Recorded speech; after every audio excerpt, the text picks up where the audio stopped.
वाहेगुरु जी का खालसा वाहेगुरु जी की फतेह। पंजाब का एक बार फिर से बहुत बड़ा नुकसान होने वाला है। ये जो नुकसान है, कहते हैं कि फिर से भारत और पाकिस्तान का युद्ध लगने वाला है। ये युद्ध कौन लगवाने वाला है, किस प्रकार से लड़ने वाले हैं, ये सारा कुछ आगे मैं आपको विस्तार से बताता हूं। लेकिन पंजाब पुलिस ने रेवाड़ी से, हरियाणा के रेवाड़ी से दो लड़कों को पकड़ा। ये दोनों ही लड़के जिन्होंने चंडीगढ़ के अंदर बम ब्लास्ट किया था बीजेपी के ऑफिस के बाहर। पंजाब पुलिस ने और चंडीगढ़ पुलिस ने मिलकर जो ऑपरेशन चलाया, इसके अंदर इन्होंने तो दो लड़कों को पकड़ा, लेकिन गोदी मीडिया ने इसको 5 बना दिया। अखबारों के अंदर, आधी अखबारों के अंदर लिखा है कि 5 लड़कों को पकड़ा गया, आधी अखबारों के अंदर लिखा हुआ है कि 2 लड़कों को पकड़ा गया। तो पंजाब पुलिस इसके ऊपर क्या कहती है। अब आपको कनाडा की एक बड़ी खबर बताएंगे। अमेरिका के सीआईए के एक एजेंट के द्वारा सिखों के बारे में, अमेरिका के जो सीआईए एजेंट है उनके द्वारा कौन सा खुलासा किया गया, वो कौन सी एयरप्लेन को लेकर किया गया है, ये भी आपको बताएंगे। लेकिन इसी के अलावा ऑस्ट्रेलिया से भी सिखों के लिए एक बड़ी खुशखबरी निकलकर सामने आती है। तो आइए आज के इस वीडियो की शुरुआत करते हैं। वीडियो की शुरुआत करते हुए सबसे पहले अपने इन भाइयों का तहे दिल से धन्यवाद करते हैं। इन वीरों ने, इन भाइयों ने हमारा कहना माना और इन्होंने हमारे चैनल की मेंबरशिप ले रखी है। सबसे पहले आपको पंजाब से एक बहुत बड़ी खुशी की खबर बताते हैं। पंजाब के अंदर इनका नाम है doctor Jaspal Singh. Doctor Jaspal Singh Indian army के अंदर लेफ्टिनेंट बन चुके हैं और लेफ्टिनेंट बनने के बाद ये अपने गांव के अंदर विजिट करते हैं। जब ये गांव के अंदर विजिट करते हैं तो इनका जो पूरा गांव है हार लेकर इनका सम्मान करता है, इनको सड़क के ऊपर लेने के लिए पहुंचता है। डॉक्टर जसपाल सिंह जो कि इंडियन आर्मी के अंदर अब लेफ्टिनेंट बन चुके हैं, इन्होंने भी अपने लोगों का, अपने पंजाब का, अपने कौम का जो नाम है वो सबसे ऊंचा किया है। अब आपको दूसरा बड़ा वीडियो दिखाते हैं। ये वीडियो पंजाब पुलिस का निकलकर सामने आता है। पंजाब पुलिस क्या कहती है, देखो पिछले दिनों आप सभी को पता होगा 1 अप्रैल के दिन बीजेपी ऑफिस, चंडीगढ़ के अंदर जो बीजेपी का ऑफिस है, बीजेपी ऑफिस के बाहर दो लड़कों ने, दो व्यक्तियों ने वहां पर एक ग्रेनेड फेंका था, एक बम धमाका किया था। वो जो बम धमाका है चंडीगढ़ के अंदर बीजेपी दफ्तर के बाहर किया गया था। तो वहां पर 2 लोगों ने बम धमाका किया था। लेकिन गोदी मीडिया इसको छापती है कि जो पुलिस है, पंजाब पुलिस ने 5 अपराधियों को पकड़ा है, 5 लोगों को पकड़ा है। लेकिन मैं स्क्रीन के ऊपर आपको वीडियो दिखाऊंगा और सुनाऊंगा भी। ये जो वीडियो है पंजाब पुलिस के द्वारा अपलोड किया गया है उनके एक्स अकाउंट के ऊपर। इस वीडियो के अंदर पंजाब पुलिस कहती कि नहीं, हमने 2 व्यक्तियों को पकड़ा है, जिन 2 व्यक्तियों ने चंडीगढ़ के अंदर बीजेपी ऑफिस के बाहर जाकर बम फोड़ा थे। पंजाब पुलिस का ये वीडियो देखिए। ਅੱਜ 2 ਗ੍ਰਿਫਤਾਰੀਆਂ ਕੀਤੀਆਂ। ਜਿਹੜਾ ਚੰਡੀਗੜ੍ਹ ਦੇ ਵਿੱਚ 1 ਅਪ੍ਰੈਲ ਦੇ ਵਿੱਚ ਗ੍ਰੇਨੇਡ ਅਟੈਕ ਹੋਇਆ ਸੀਗਾ, ਉਸ ਦੇ ਮੇਨ ਪਰਪੇਟ੍ਰੇਟਰਸ ਨੂੰ ਕੱਲ ਰਿਵਾੜੀ ਤੋਂ ਰਾਤੀ 10 ਵਜੇ ਦੇ ਕਰੀਬ ਅਰੈਸਟ ਕੀਤਾ ਗਿਆ, ਜਿਸ ਦੇ ਵਿੱਚ 2 ਗ੍ਰੇਨੇਡਸ, 1 ਪਿਸਟਲ ਤੇ 10 ਕਾਰਟ੍ਰਿਜ ਸੀਗੇ। ਤੇ ਦੋਵੇਂ ਜਿਹੜੇ ਬਾਈਕ ਆਪਰੇਟਰਸ ਰੈਪੀਡੋ ਦੇ ਵਿੱਚ ਕੰਮ ਕਰਦੇ ਸੀਗੇ, ਫੋਰਨ ਹੈਂਡਲਰਸ ਦਾ ਕਾਫੀ ਜ਼ੋਰ ਰਿਹਾ ਸੀ। ਉਹਨਾਂ ਨੇ ਪਹਿਲੇ ਇਹਨਾਂ ਨੂੰ ਆਨਲਾਈਨ ਹੀ ਕੋਚਿੰਗ ਵੀਡੀਓਜ਼ ਸ਼ੇਅਰ ਕੀਤੇ ਸੀਗੇ ਕਿ ਗ੍ਰੇਨੇਡ ਕਿਵੇਂ ਲੌਬ ਕਰਨੀ ਹੈ। ਜਿਹੜੀ ਰਿਕਵਰੀ ਹੋਈ ਹੈ, ਇੱਕ ਲਾਈਵ ਗ੍ਰੇਨੇਡ ਜੱਸੀ ਤੋਂ ਰਿਕਵਰ ਹੋਇਆ ਹੈ। ਜ਼ਗਾਨਾ ਪਿਸਟਲ ਤੇ 10 ਰਾਉਂਡਸ ਇਹ ਬਲਵਿੰਦਰ ਲਾਲ ਏਲੀਆ ਸ਼ਾਮੀ ਤੋਂ ਰਿਕਵਰ ਹੋਏ ਹੈਗੇ। ਇਹ ਬਾਰਡਰ ਤੋਂ ਕੰਸਾਈਨਮੈਂਟ ਕਿਵੇਂ ਆਈ, ਉਸ ਨੂੰ ਅਸੀਂ ਉਸ ਦਾ ਬੈਕਵਰਡ ਲਿੰਕੇਜ ਜਿਹੜਾ ਉਹ ਟਰੈਕ ਕਰ ਰਹੇ ਹੈਗੇ। ਸਾਰਾ ਆਪਰੇਸ਼ਨ ਜੁਆਇੰਟਲੀ ਪੰਜਾਬ ਪੁਲਿਸ ਅਤੇ ਚੰਡੀਗੜ੍ਹ ਪੁਲਿਸ ਨੇ ਜੁਆਇੰਟਲੀ ਐਗਜ਼ੀਕਿਊਟ ਕੀਤਾ ਤੇ ਹਰਿਆਣਾ ਪੁਲਿਸ ਦੀ STF ਦਾ ਵੀ ਸਾਨੂੰ ਸਹਿਯੋਗ ਮਿਲਾ ਮੇਨ ਪਰਪੇਟ੍ਰੇਟਰਸ ਨੂੰ ਅਰੈਸਟ ਕਰਨ ਦੇ ਵਿੱਚ। ਸੋ ਇੱਕ ਬਹੁਤ ਸੀਮਲੈਸ ਮੈਨਰ ਦੇ ਵਿੱਚ ਇੰਟਰ ਸਟੇਟ ਕੋਆਪਰੇਸ਼ਨ ਨਾਲ रिकॉर्ड टाइम दे विच जिहड़ा ग्रेनेड अटैक वो वर्कआउट किया गया। आपने सारा वीडियो सुना। पंजाब पुलिस के द्वारा डीजीपी गौरव यादव के द्वारा जो प्रेस कॉन्फ्रेंस की गई, इस प्रेस कॉन्फ्रेंस के अंदर बताया गया कि रेवाड़ी के अंदर किस प्रकार से उन्होंने जाकर वहां से 2 आतंकवादियों को पकड़ा जिन्होंने वहां पर ग्रेनेड अटैक किया था। लेकिन इसके बारे में गोदी मीडिया छापता है, गोदी मीडिया कहता है कि नहीं, यहाँ पर 2 नहीं 5 आतंकवादी पकड़े गए।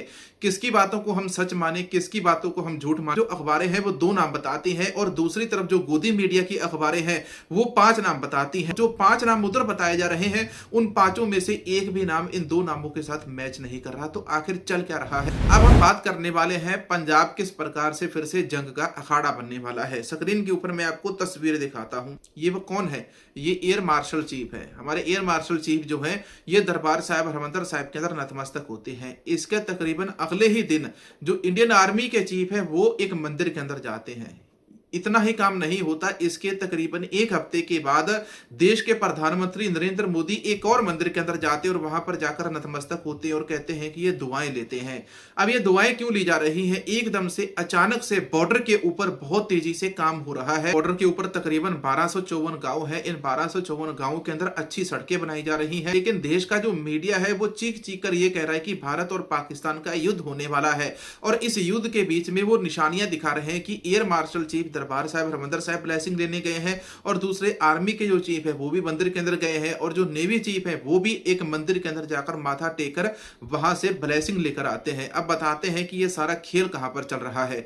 ऑपरेशन सिंदूर 2.0 होने वाला है। ऑपरेशन सिंदूर 2.0 अप्रैल के ही महीने के अंदर हो सकता है। इस प्रकार की अफवाहें निकलकर सामने आ रही है। मेरे पास कोई भी सबूत नहीं है, कोई सूत्र नहीं है, कोई अखबार नहीं जहां पर लिखा हो। अंदाजे लगाए जा रहे हैं कि ऑपरेशन 2.0 होने वाला है, तो इसका खामियाजा किसको भुगतना पड़ेगा? इसका खामियाजा पंजाब को भुगतना पड़ेगा। जो लड़ाई है हमेशा ही पंजाब के फ्रंट के ऊपर लड़ी जाती है, हमेशा ही पंजाब को निशाना बनाया जाता है। उधर भी पंजाबी मारे जाएंगे, इधर भी पंजाबी मारे जाएंगे। जो दोनों कौमें हैं कभी भी शांति से नहीं रही हैं। अगर इन्होंने लड़ना है ना तो इधर मोदी के हाथ में एक डंडा पकड़ाओ, एक डंडा अमित शाह के हाथ में पकड़ाओ, एक डंडा राजनाथ सिंह के हाथ में पकड़ाओ, और एक डंडा उधर से शहबाज शरीफ और उनके जो डिफेंस मिनिस्टर हैं वो बार बार पाकिस्तान के अंदर बैठे भाषण देते रहते हैं। पाकिस्तान के एक मिनिस्टर है ख्वाजा आसिफ। ख्वाजा आसिफ ने कहा था कि इस बार जब भी भारत हमारे ऊपर हमला करेगा तो हम भारत के हमला करने से पहले ही कोलकाता के ऊपर हमला करके भारत को घुटनों के ऊपर ला देंगे। तो इसके ऊपर राजनाथ सिंह ने फिर पाकिस्तान के मंत्री को जवाब दिया। मतलब हमारा ये कहने का है कि ये एक दूसरे के खिलाफ बयानबाजी करते रहते हैं, तो इनके हाथ के अंदर लठ पकड़ाओ और इनको बॉर्डर के ऊपर ले जाओ। बॉर्डर के ऊपर कहोगी आपस के अंदर डंडे पकड़ो और एक दूसरे के साथ यहां पर तुम युद्ध लड़ो। अमेरिका के अंदर CIA के एक अधिकारी है। CIA के अधिकारी के द्वारा एक बहुत बड़ा खुलासा किया गया है। उनके द्वारा कहा गया कि जो विदेशों के अंदर सिखों का कत्लेआम करवाया जाता है या खालिस्तानी एक्टिविस्टों को मरवाया जाता है, खालिस्तान की बात करने वालों को मरवाया जाता है, तो उसके पीछे भारत सरकार है। इसके अलावा इन्होंने ये कहा कि जो कनाडा से एक विमान उड़ा था एयर इंडिया का, जिसके अंदर बम धमाका कर दिया गया था, और बम धमाका करके उसका जो इल्जाम है वो सिखों के ऊपर लगा दिया गया था। तो उसके बारे में भी ये क्या बातें बोलते हैं, छोटा सा वीडियो है। Same thing about the Indians, in that, you know, the Indians support their own Kashmiri separatist groups, extremist groups, and it's the Indians that blew up the 747 in Canada. It's the Indians that carry out hits or attempted hits against Sikh activists or Indian leftists or anti-Hindu nationalists in places like Canada or the UK. ये video social media के ऊपर बड़ी तेजी से viral किया जा रहा है। CIA के अधिकारी के द्वारा फिर से भारत को कहीं ना कहीं बेनकाब कर दिया गया, क्योंकि भारत की जो एजेंसी है रॉ के ऊपर भी एक लंबे समय से ये जो इल्जाम है वो हमेशा से लगते रहे कि रॉ ने विदेशों के अंदर खालिस्तानी एक्सट्रीमिस्ट ग्रुप्स के ऊपर बहुत तेजी से हमले करवाए हैं और उनको मरवाया है। हर जगह के अंदर इसके बारे में बातचीत हो चुकी है, लेकिन रिसेंटली भारत के कनाडा के साथ जो व्यापारिक संबंध बने हैं, इस व्यापारिक संबंध को बनाने के लिए जो मार्क कार्नी है, मार्क कार्नी इन सारी बातों को भूल गया और उसने कहा कि कोई बात नहीं, चलो एक आधा सिख ही मारा गया है, इसमें कौन सी बड़ी बात है। तो इस प्रकार से उन्होंने कहा कि हमारे दोनों देशों के बीच में करोड़ों अरबों डॉलर की जो डील हुई है हम उसको देखेंगे, या एक सिख मारा गया है, हम उस सिख एक्टिविस्ट की मौत का जो केस है वो भारत सरकार के साथ लड़ेंगे। तो मार्क कार्नी ने तो भारत के साथ अपने व्यापारिक संबंधों को चमका लिया। तुम हमारा साथ दो, हम हिंदू राष्ट्र बनाएंगे। बागेश्वर धाम वाले धीरेन्द्र शास्त्री का नया बयान, कहा चूड़ियां पहनकर घर में मत बैठो। रिसेंटली 5 अप्रैल को कनाडा के अंदर खालिस्तानी संगठनों के द्वारा एक बहुत बड़ी रैली निकाली गई। इस रैली के अंदर उन्होंने कनाडा के अंदर दिखाया कि कनाडा के अंदर जो कनाडा की सरकार है, जिस प्रकार से बोला जा रहा था कि कनाडा की सरकार ने खालिस्तान जिंदाबाद बोलने के ऊपर रोक लगा दी है, कनाडा की सरकार ने खालिस्तानी झंडों के ऊपर रोक लगा दी है, तो ऐसी कोई भी रोक कनाडा के अंदर नहीं लगी है। लेकिन उन्होंने कहा कि कनाडा के अंदर HCF के ऊपर बैन लगा है। ये HCF हिंदू फाउंडेशन नाम की एक संस्था है जो RSS के द्वारा कनाडा और अमेरिका के अंदर चलाई जाती है।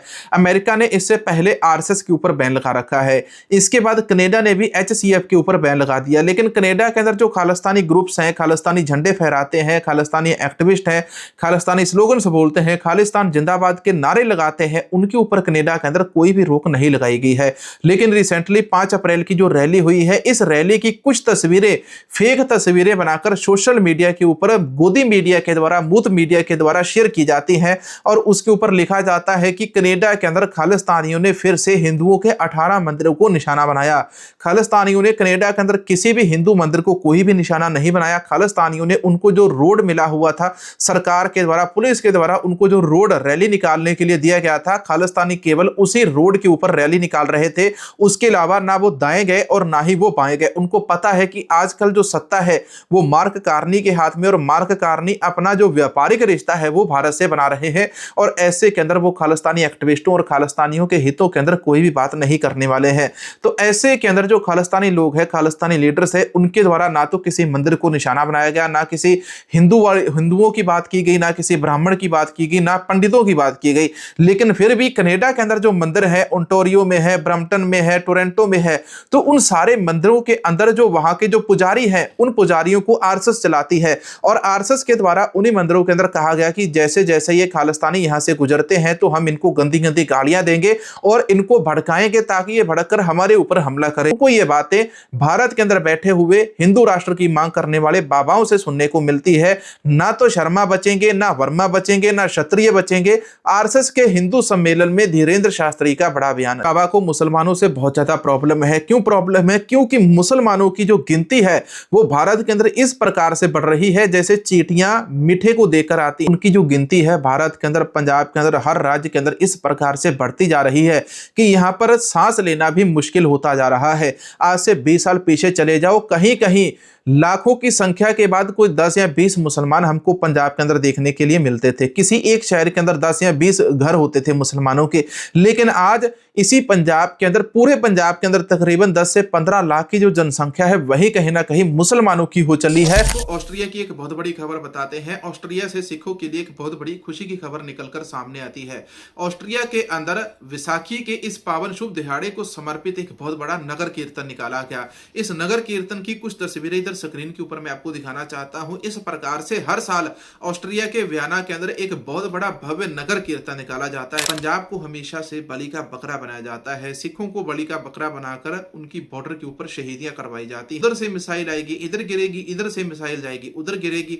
तो लड़ाई तो इन दो लोगों की है, लड़ाई दो मंत्रियों की है। मोदी की शहबाज शरीफ के साथ है, गृह मंत्री की उस गृह मंत्री के साथ है। इन दोनों के हाथ में लठ होना चाहिए और दोनों एक दूसरे के साथ लड़कर अपना फैसला कर ले। पाकिस्तान के साथ आप लड़ाई लड़ो, चाहे आप अमेरिका के साथ लड़ाई लड़ो, लेकिन अब खुद डंडे लेकर वहां पर जाओ, खुद बंदूकें लेकर आप वहां पर जाओ, और हमको भी पता चले कि आप लोग जो भाषण देते हो संसद के अंदर, रैलियों के अंदर, आपके भाषणों के अंदर इतना दम होता है, क्या खुद आपके अंदर लड़ने की इतनी पावर है कि आप बॉर्डर के ऊपर जाकर दुश्मन से लड़ सकते हैं? आज के इस वीडियो के अंदर इतना ही। मिलेंगे एक और नई वीडियो, नई जानकारी के साथ। हमारे उन सारे भाइयों का तहे दिलों से धन्यवाद जिन्होंने हमारे चैनल को QR कोड के जरिए सपोर्ट भेजा था, और इसके अलावा हमारे चैनल की मेंबरशिप ले रखी है। 15 अप्रैल के बाद मोदी सरकार भारत के अंदर बहुत कुछ बदलने वाली है, तो देखते जाइए कहीं हमारे भी चैनल जो है इंटरनेट से गायब ना हो जाएं। वाहेगुरु जी का खालसा, वाहेगुरु जी की फतेह।